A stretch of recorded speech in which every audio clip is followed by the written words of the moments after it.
Space Jam 2 removed Pepe Le Pew to make room for the Clockwork Orange gang. Red Skull is now Jordan Peterson in the Captain America comic books. YouTube is removing dislikes for your well-being. If you like what we do here, please show us by leaving a like on this video. Feel free to go down in the comments and leave your opinion on any or all topics talked about here today. Let's get into it. Space Jam 2 faces backlash over a Clockwork Orange cameo after axing Pepe Le Pew. Fans are calling out Warner Brothers for putting the violent gang from A Clockwork Orange into Space Jam 2 after axing the cartoon skunk Pepe Le Pew. I think TMZ put out something as well. It was all over the place. It's hilarious in my opinion.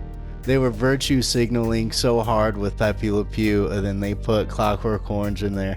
So dark up above, sun's in my heart, and I'm ready for love. While on Space Jam 2, Billy West, who has voiced so many different characters, is actually not in this movie as the voice of Bugs Bunny or Elmer Fudd. Kath Soucie was replaced as the voice of Lola Bunny. She had done it in the original Space Jam. So they replaced her with Zendaya from Spider-Man Homecoming. I didn't know that they have a different Lola voice. Me neither. It's this whole new direction of just like, here, let's just wipe out the old, right? Because the old's been bad. So let's get everybody new in there. It isn't clear why Warner Brothers elected to recast Lola Bunny with Zendaya, but it is a move that could be part of how Space Jam: A New Legacy is reimagining the character. Because of course she was over-sexualized in the first one. I can't remember what I said. Chopped off her boobs, put baggy clothes on her. What else can you say? Zendaya is also massively popular with younger audiences, so her involvement could increase appeal. I don't know why they expect only younger audiences to be excited for this.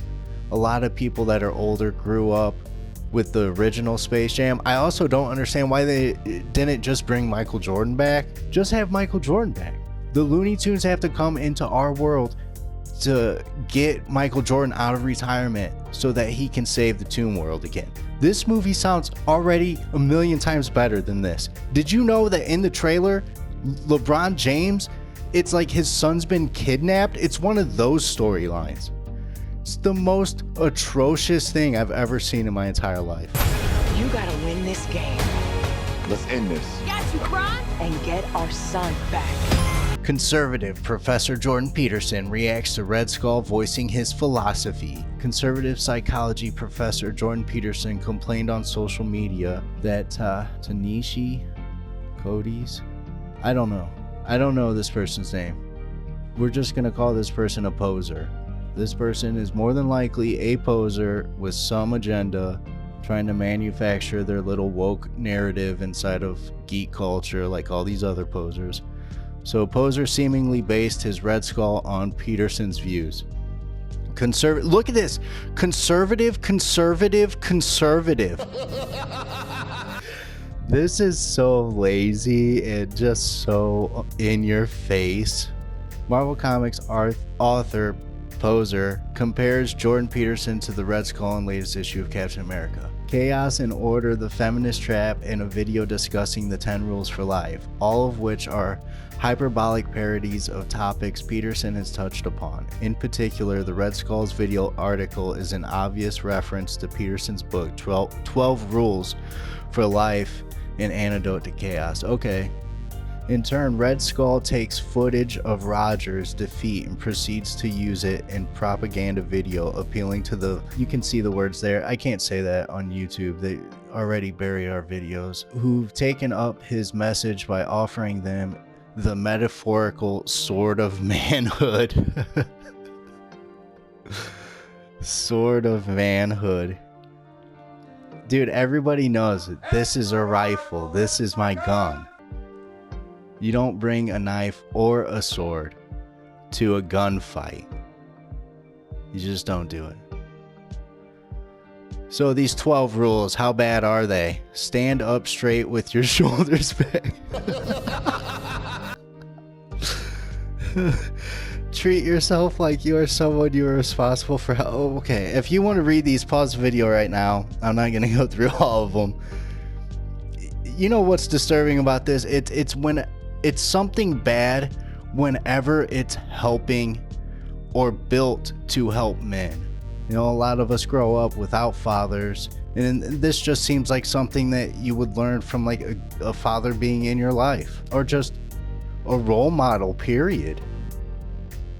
In response to creator feedback around well-being and targeted dislike campaigns, we're testing a few new designs that don't show the public dislike count. If you're part of the small experiment, you might spot one of these designs in the coming weeks. Example below. Why? Creators can already hide dislikes and disable comments if they want to. You have to bounce back from these things. You have to be committed. You have to just keep going. There's always going to be that. I mean, here on this channel, it happens. We get ratioed. Podcast on Rumble in the Bronx is getting ratioed right now. And has a bunch of people leaving comments in Spanish just talking straight trash. You know, we laugh it off and we just keep going. That's what you do. That's what you do. But somebody tweeted out that YouTube Rewind has been ratioed really bad. But you know who else has been getting ratioed? Star Wars. It's crazy how bad they're getting ratioed right now. The White House is getting ratioed. I have some of their newest videos, and it's just crazy how many dislikes are on them. So a lot of people assume that this is just big tech protecting corporations and the most popular president in American history. And some people make it famous off of being terrible. Rebecca Black, she wouldn't even be famous right now if it wasn't for a dislike campaign. That's a way of people showing their vote. It's one of the few things that makes YouTube different than all other social media platforms. These channels have millions of subscribers. Why aren't the other people watching the videos hitting like? Why wouldn't there be another campaign to just like a video? Why? How do you feel about the dislikes and YouTube doing this? Do you think it's to protect Star Wars and the White House and all the theories happening right now about why they put this into effect? Let me know down below.